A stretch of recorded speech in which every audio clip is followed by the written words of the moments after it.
I've been making videos for a couple of months now, and in that time I've developed my own process to make videos in my style, and I'd like to go over that now in this video.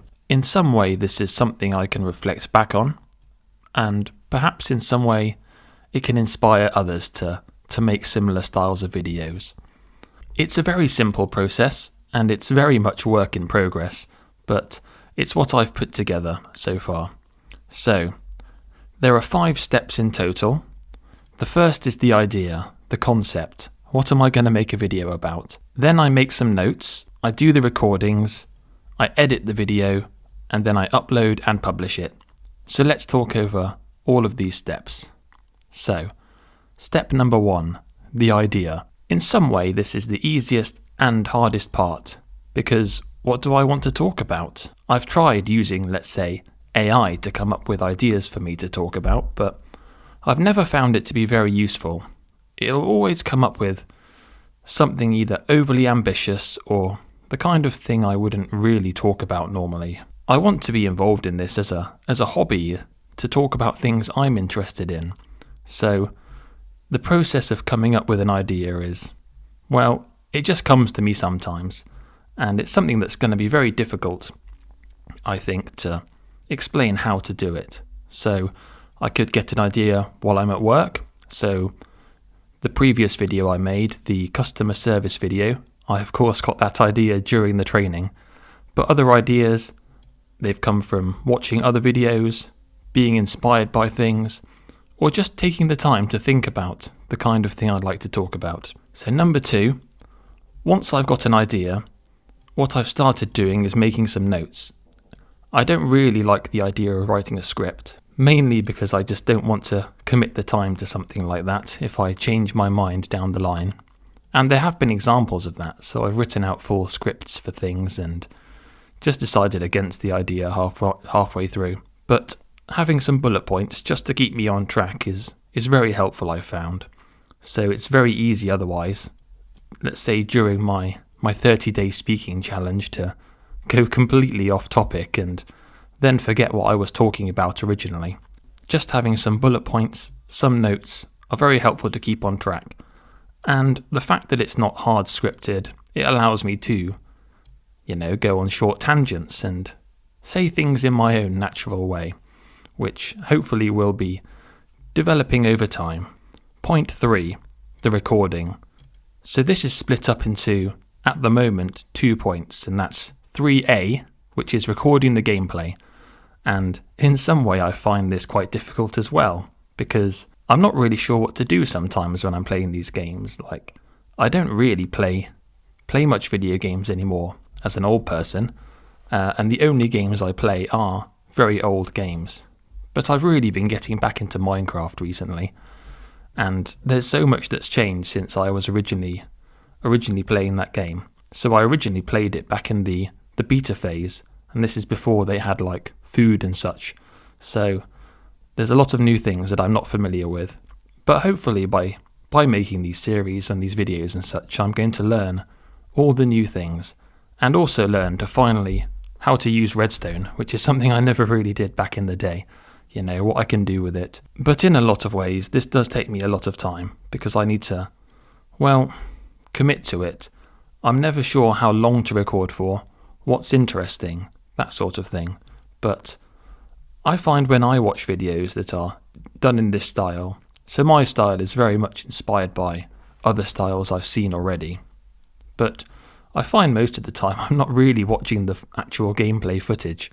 I'm just listening to the person speak, and the gameplay is just there in the background.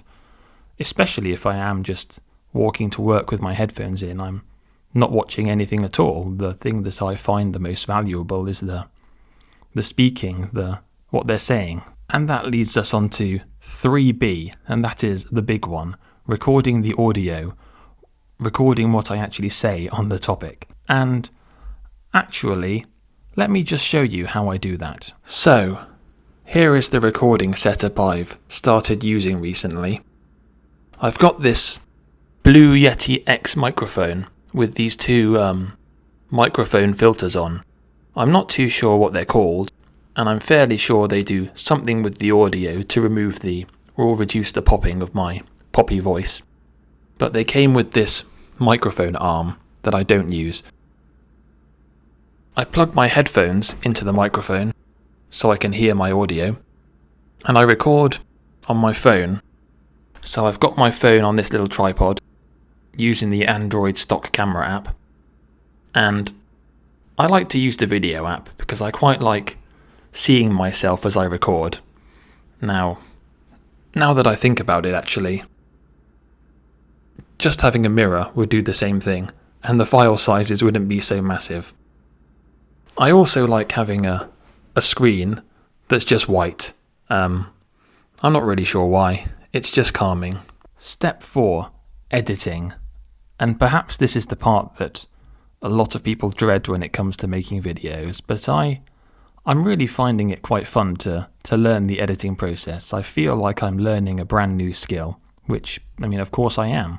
And it's nothing to take lightly because, it's my understanding there are whole degree programs, it's a professional area being a video editor. There's a lot to learn to be a good video editor, at least I think. I use Adobe Premiere Pro, which I understand is one of the industry standard video editing softwares. In some way it's a bit overkill for the kind of thing I do. I'm sure there are much simpler softwares, but it's something I want to learn, and it's also something that's freely provided by my employer, so I might as well take advantage of that.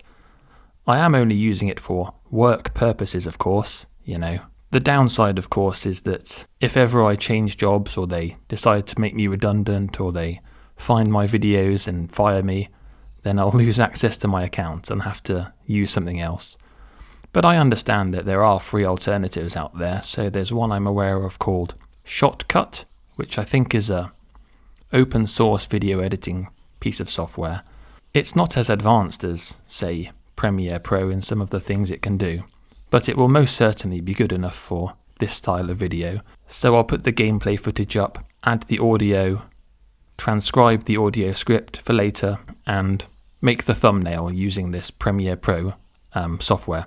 So there's an option to take a screenshot of what's on the screen at the time, and that's what I do to make the thumbnail. All of my footage when I'm editing is coming off an SSD, which I've transferred the audio and gameplay onto.